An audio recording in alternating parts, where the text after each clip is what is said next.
Welcome to my YouTube channel. এই ভিডিওটিত 2022 চনৰ matric পৰীক্ষাত অহা ট্ৰান্সলেচনসমূহ কৰি দিয়াৰ কাৰণে আগবাঢ়িছো। প্ৰথম বাক্যটো আছিল অসমৰ চাহপাত জগত বিখ্যাত। এটো ইংৰাজীত হ'ব The tea of Assam is world famous. The tea of Assam is world famous. ইয়াৰ পিছৰ বাক্যটো আছিল মানুহজন হিমান চহকীয় নহয় নাইবা হিমান দুখীয়াও নহয়।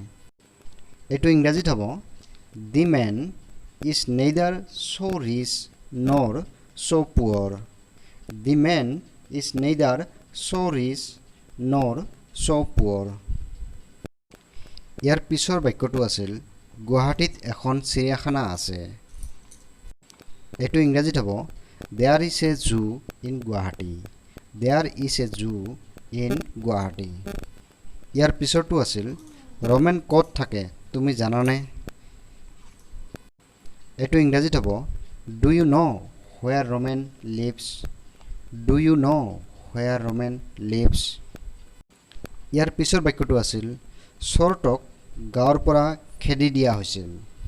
এটো ইংৰাজীত হ'ব The thief was chased out of the village. নাইবা আমি এনেদৰেও ক'ব পাৰোঁ The thief was chased off of the village. আমি আন এক ধৰণেও ক'ব পাৰোঁ হেতু হ'ল The thief was chased away of the village. গতিকে এই বাক্যটো আমি তিন ধৰণে লিখিব পাৰোঁ। আৰু শেষৰ বাক্যটো আছিল ৰূপ সোণৰ সমান মূল্যৱান নহয়। এটো ইংৰাজীত হ'ব Silver is not as valuable as gold. এই বাক্যটি আমি আন এক ধৰণে লিখিব পাৰোঁ হেতু হ'ল Silver is not so precious as gold. Silver is not so precious as gold. এইবাৰ আহিছোঁ 2022 চনৰ যি কম্পাৰ্টমেণ্টেল পৰীক্ষা হৈছিল সেই কম্পাৰ্টমেণ্টেল পৰীক্ষাত অহা ট্ৰান্সলেচনসমূহ কৰি দিয়াৰ কাৰণে আগবাঢ়িছোঁ। প্ৰথম বাক্যটো আছিল তেওঁলোকক ভিতৰলৈ আহিব দিয়া। এটো ইংৰাজীত হ'ব Let them come in. Let them come in.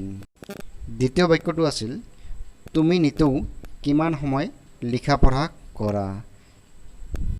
এটো ইংৰাজীত হ'ব How long do you study daily?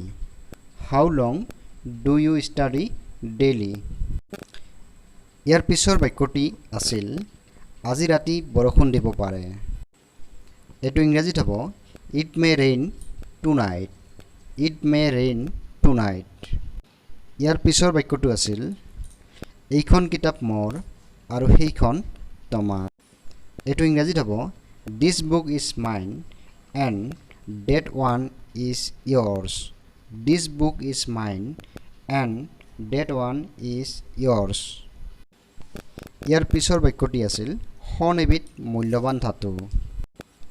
এটো ইংৰাজীত হ'ব Gold is a precious metal. Gold is a precious metal. আৰু শেষৰটি আছিল অনুগ্ৰহ কৰি তেওঁক দৰজাখন খুলিব কোৱা। এটো ইংৰাজীত হ'ব Kindly tell him to open the door. Kindly tell him to open the door.